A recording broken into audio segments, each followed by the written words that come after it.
From the Lincoln Journal-Star, this is the Life in the Red podcast with Luke Mullen and Amy Just. Hello, everyone. Welcome back to the Lincoln Journal-Star's Life in the Red podcast. Luke Mullen and Amy Just back with you for another week talking all things Husker athletics. Now here we're getting further into September, and we've been talking about these undefeated streaks of these Husker team sports. Well, still going strong so far. Still winning. I'll knock on the table so I don't jinx it, but it has been a strong start. Of course, we'll break down Nebraska, Michigan, talk all things that big game for Husker football season. Nebraska volleyball, recent 5-setter. We'll get into that here in a second. But quickly around Husker sports, starting with Husker soccer. Their most recent match, they came back from 2-0 down against Minnesota, scored twice after the 83rd minute, rescued the 2-2 tie. So that match, as they opened up Big Ten play, they're on the road this week, though, at number 8 Penn State on Thursday night and at number 22 Ohio State Sunday. So two difficult matches coming up for them. As I said, Husker volleyball still undefeated, number 1 in the nation, by the way, 9-0 on the year, a scare in its most recent match. But before that, I wanted to briefly get your thoughts on they defeated Utah, ranked team, 3-1, and then they played Grand Canyon, and hadn't seen this a whole lot from Nebraska volleyball in these recent seasons, but a real youthful lineup that Coach Danny Busman-Kelly rolled out there. Yeah, it was mostly backups in that one. I watched on TV from my wonderful couch because I needed a break. But yeah, it was an interesting lineup. Something that John Cook admitted that he would not do, but also we keep forgetting that the roster is bigger for volleyball. We all talk about roster limits in football, but the roster in volleyball is bigger, and so therefore you can have a little bit more depth, and you're afforded the opportunity to kind of play more people. So I think that was a testament to that, and just to give them some playing time, because a lot of them hadn't played much, if at all. Yeah, absolutely. And a lot of talented freshmen on this team. We've seen these recruiting classes these last couple of years. So getting them out there, getting that in-game experience against Grand Canyon, that set up the big match, of course, in-state rivals Creighton. Nebraska was on the road there up in Omaha. And, before we get to the match, how about the crowd for that one? Nebraska volleyball, no stranger to setting records, but here's another one for the record books, huh? It was amazing. And the thing that impressed me most was just how many Creighton fans were there. Like in years past, it has been all red, mostly red. But was it a pro-Nebraska crowd? Yes. But there was a lot of Creighton representation in that gym, and that's a testament to what Booth built there and what Rosen has taken over. I think that's really good for the rivalry. I think it's better when both teams are respectable, nationally ranked. You didn't know what Creighton was going to be this year. They lost 4 All-Americans and their elite coach, and it's like they didn't lose a step, which is wild. They've played the best teams in the country. Yes, they're 5-5, but they're really good, and they proved it once again last night, just a couple points short of taking down Nebraska for what would have been the first time ever. Yeah, was impressed. I mean, they showed a lot of attacking firepower, certainly, and going up against that Husker block too, that's difficult for most opponents to figure out. And the way that match played out, 5 sets, of course, pushing Nebraska to the limit. We've seen Creighton get there before, but kind of back and forth, one set here, one set there. What's that going to do for this Husker team, having to survive another 5-setter here? Yeah, Bergen Rayleigh said this, and it's true, right? You learn a lot more about yourself when you're tested and when you're pushed rather than when you're steamrolling over teams. And so there'll be a lot to take away from this. Confidence, again. They have it, right? They're the number 1 team in the country, and they deserve that ranking. But yeah, there were a lot of things that Creighton did really well. They took away the middles, so Andy and Rebecca weren't as effective as they have been in other matches. So they really relied on Virginia Adriano to step up, and she did that. At one point, she was 7-7. on attacking. It was the third set, I believe. It all kind of runs together. But she was unstoppable at points last night, and she, in my opinion, was the difference maker. Definitely. And, Harper Murray as well, getting some of those pivotal kills. I mean, she's been that player since a freshman. That's nothing new, but certainly her level of experience, I think, showed up in that match. She came up with some big ones. And before we move on, that crowd, by the way, was 17,675. They set the record, largest crowd ever for an NCAA regular season indoor college match. The outdoor one, slightly larger crowd than that. Slightly. Inside Memorial Stadium. So that was the most recent action for Husker volleyball. Last action of the non-conference, they host Arizona Saturday at 8 p.m. Grind a Big Ten play very soon. Of course, we'll get all into that. Look forward to us talking some Big Ten volleyball here in the next week or so.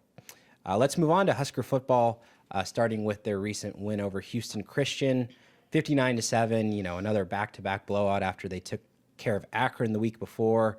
This was, of course, an FCS opponent that Nebraska beat this time. But what kind of stood out to me was starters got the job done early. They were done at halftime and potentially rested for Michigan. Yeah, and there's so much to be said for that Dylan Raiola only has, technically 2 games worth of playtime under his belt.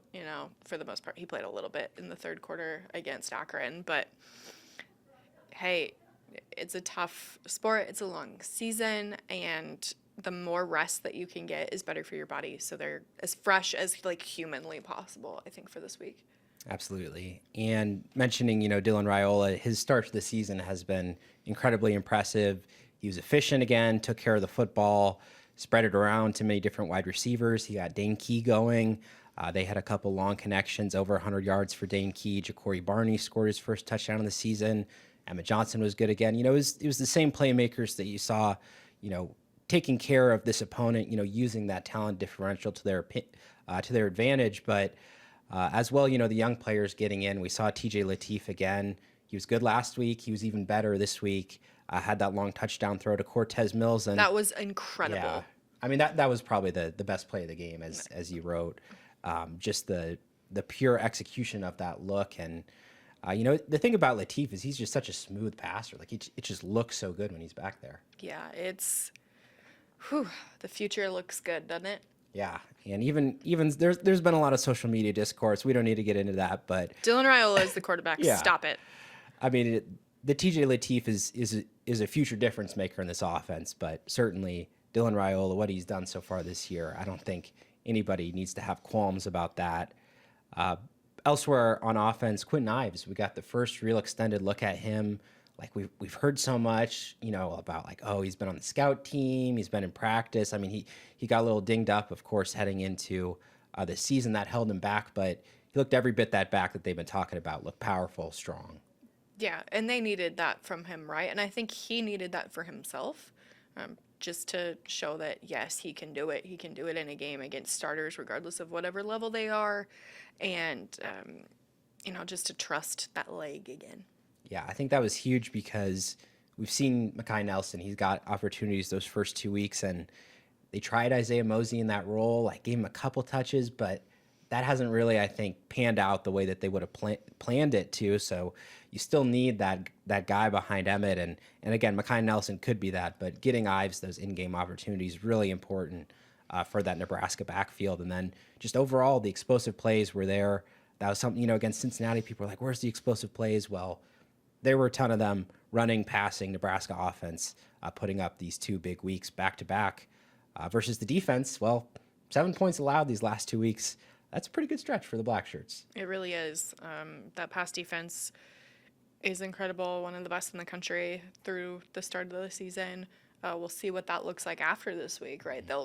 They're going to be tested, no question about it. So we'll see how they hold up this weekend. Definitely. And the shutout streak, 7 minutes at the end of the Cincinnati game, Akron 60-minute shutout, and then into the second half this last week. Cutback touchdown run. Nebraska got some bodies on him. Play they would have liked back, but ultimately, I mean, when you play so much football at a high level like that, just one play is all it takes, and that's what got them the end of the scoreless streak. But, I mean, they're in the backfield, not just pressuring the quarterback, but, shutting down the run game too. They had 8 tackles for a loss. They were consistently getting stops, forcing them off the field, forced a turnover. Williams one area with the scoop and score. I mean, it was really like all the different aspects of that Husker defense. They were all playing together. How about John Butler comparing Williams one area scoop and score to like him picking up an orange and running with it? Those big hands, huh? Incredible. But he's not wrong. Like, Will made that look effortless. Yeah, he's a big guy. He's moving fast. I mean, yeah, that was quite the play, and really big for that Husker pass rush, because they're going to be needed this next week. Malcolm Hartzog and Javen Wright, by the way, sitting out of that game with minor injuries. They do expect to have both those starters here available for this Michigan game. And before we get into the scout for the Wolverines here real quick, as Nebraska enters this matchup, worth noting 3-0. That's the first time since 2010 to 11 that they've started 3-0 in back-to-back seasons. So well done to head coach Matt Rule for getting this team ready to go for conference play. Yeah, I mean, it's hard to win. Doesn't matter who you play. That Cincinnati game surely could have gone either way. And I think that sets Nebraska up pretty well for what's yet to come. Yeah, Cincinnati has looked a lot better these last 2 weeks. They've gotten off to a winning start as well. And kind of the question on people's minds, as you said right there, is Nebraska prepared for this? Akron and Houston Christian certainly not on the same level as Michigan and not as Cincinnati as well. We saw how those games played out versus the Wolverines. They played New Mexico, who beat UCLA as well. Oklahoma, that was their lone loss. And then they had a tune-up last week, took care of business against Central Michigan. But you would say that level of competition has to have the Wolverines. They've been tested a little bit more. Yeah, but again, you can only play who's in front of you. Like, Matt Rule didn't make this schedule. The schedule's been made for a long time. So you have to take care of business in the games that you do have, and Nebraska has done that. Yeah, I think if Cincinnati was another, group of four, the group opponent, not a power conference foe, people would have a lot more qualms about that non-conference. But certainly that starting test for Nebraska, that will come up. And then these last 2 weeks, we've seen just how strong this Husker program can be against some of these opponents. Real quick, after that Saturday game as well, Matt Rule, how about the day for him? Promoting the Husker brand, checking out that Bud Crawford fight, which great fight, by the way. A lot of folks, of course, around Lincoln and around Nebraska were interested in that, but got to be tiring for the head ball coach. Yeah, so when I was coming back from post-game to go back up to the press box and write, I caught Troy Dannon in the elevator, and he's in all black, looked real nice. I'm like, oh, where are you going? Vegas? Like, joking. He's like, yes. And I'm like, oh, have fun. It sounds like they did. So, perks of having an 11 a.m. game, you can get to Las Vegas and just in time for the fight. Absolutely. And just really cool, again, for Nebraska athletics. They were a prominent part, of course, of that. The Nebraska logo plastered all over Bud Crawford, representing his home state. So cool note there this last weekend, but that's in the past, and everybody's focused on Michigan here around the Husker football facility. Really quick, on to our quick-fire questions as Nebraska gets ready for the Wolverines. Their head coach, Sharon Moore, he is serving a 2-game self-imposed suspension. Will that impact things this week? No. And I say that because if he would be suspended, like truly, truly suspended, and not be at practice and not be able to lead meetings and not be able to do any of that, then yeah, I think so. But he's still at practice. He can still do all of that. It's just the game. So he's still involved in game prep. So I don't think it has as big of an impact as it could have had if he was like not allowed at any team activities. Yeah, I agree. If you're part of the game preparation, they know what he wants. The standards are very clear that they've set down, and I don't think things, they've had a week to prepare for this too. They had the same operation going during Central Michigan, so don't expect that to have a big impact on the game. As for Nebraska, 2 things they're yet to do this season. Huskers yet to allow a passing touchdown. Also, quarterback Dylan Raiola yet to throw an interception. What's more likely to happen this week? Michigan passing touchdown. I agree. Dylan's done such a good job taking care of the football, but the Michigan secondary, they've got a lot of talent there. The windows get a little tighter in some of these matchups too. But I do agree with you. I think it's more likely that the passing touchdown happens. Who's to say both don't Yeah, happen? certainly. Could be one of those games. And lastly, Emmett Johnson, so important for this Husker offense. In that season opening win over Cincinnati, he had 32 touches, 25 carries, 7 receptions. How many does the Husker back get against Michigan? I'm gonna say like 25.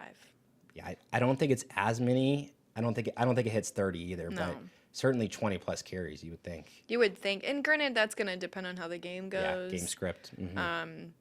You know, if he has issues in the red zone again, they'll yank him for a series or two.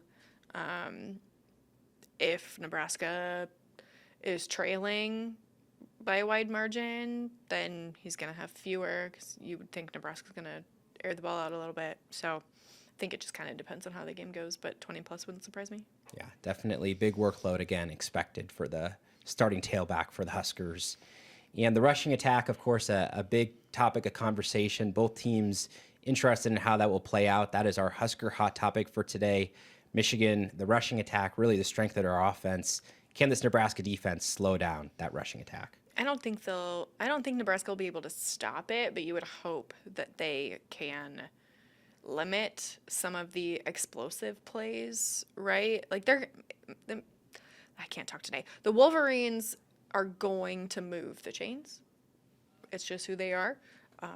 Nebraska has had issues with quarterback scrambles and finishing, right?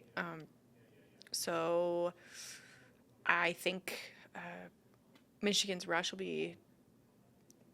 God, I can't talk today. Michigan's rush will get the job done. It's just, can Nebraska limit it? I think they should be able to do that, but it wouldn't surprise me if 1 or 2 big plays break off. Yeah, I mean, Nebraska needs to make a couple of big plays too. You know, TFLs, getting some first down. You know, if they're running the ball on first down and they're getting 1 or 2 yards, that's a win for the Nebraska defense as well. And what I worry about in this too is I mean, Michigan has such a great tradition of offensive line play. I mean, they are used to controlling the line of scrimmage.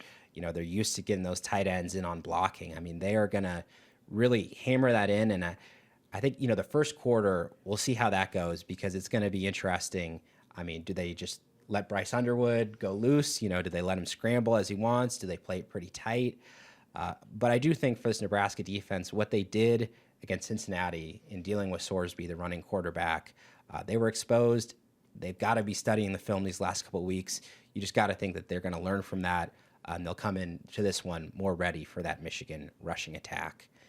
And as we scout the Wolverines here for this matchup, briefly on the defensive side of the ball, always loaded with talent there. They produced tons of NFL draft picks these last couple of seasons. And their leading tackler this year, a name that folks around here will recognize, former Husker linebacker Ernest Hausman. He's off to a pretty good season. He's had a pretty good career up there in Ann Arbor. Yeah, I mean, how about that, right? I know when I posted on social media about the long feature that College Game Day did on him, people are like, I don't want to, listen to Ernest Hausman. I'm like, he's a Nebraskan kid. Like, still root for him. Like, I know that you're mad that he left. It's been several years, and he's thriving. I think sometimes leaving is the best possible thing that somebody can do, especially fresh start, right? He was a Scott Frost guy. Mm-hmm. Scott Frost wasn't here anymore. So I'm happy to see him thrive, and we'll see just how active he is in the tackling game on Saturday. Absolutely. I mean, not to get too far off topic here, but certainly, it's a case of in college football, people used to see a freshman make a ton of plays and go, oh man, going to have him for, 3 years. Well, no guarantees in college football anymore. 1 year only, and then the roster changes. So Ernest Hausman, again, doing well up there in Michigan. But for the Wolverines, the question marks are really on offense, where the first 2 weeks, and especially that loss to Oklahoma, I mean, it was ugly at times against the Sooners. They knew that they needed to make changes. And what that looked like this last week against Central Michigan was Bryce Underwood using his legs. He was taking off as a scrambler. Wolverines are committed to letting him do so if he wants. And his season passing statistics kind of show why that's the case. 57.5% completion percentage. He's thrown just 2 touchdowns to 1 interception. Not been a very high volume passing offense because he's been scrambling, and then they've been giving the ball time and time again to Justice Haynes. He is the Big Ten's leading rusher. Emmett Johnson second behind him.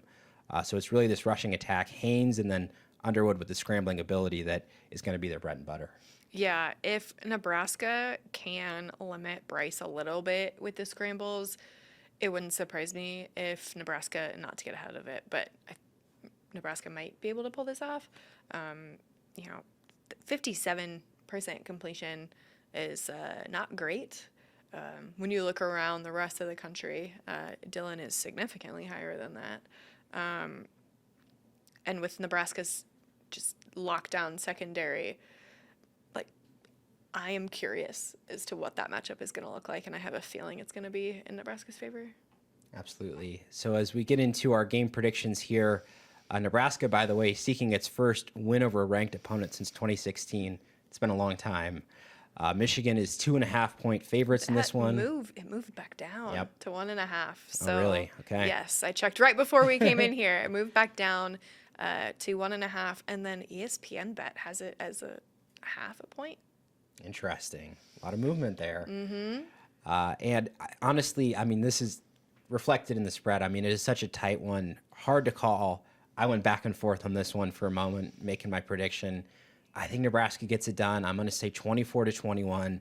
Feel good about the way that this Husker pass rush has played these last couple weeks. I think that they're going to execute their keys against Underwood, contain him on the edge, keep him in the pocket. If they can stop the run and make him pass, that is the winning formula. But there's also a scenario where Haynes goes off, Underwood scrambles, and this Nebraska defense gets exposed. Yeah, nothing about a potential result would surprise me.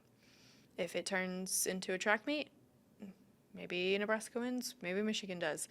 And I'm not saying that to be like, oh, I don't know. I genuinely don't know. There's so much we don't know about both of these teams. It wouldn't surprise me if Michigan won by a lot. It wouldn't surprise me if Nebraska won by a lot. It wouldn't surprise me if Nebraska wins a close game. It wouldn't surprise me if Michigan wins a close game.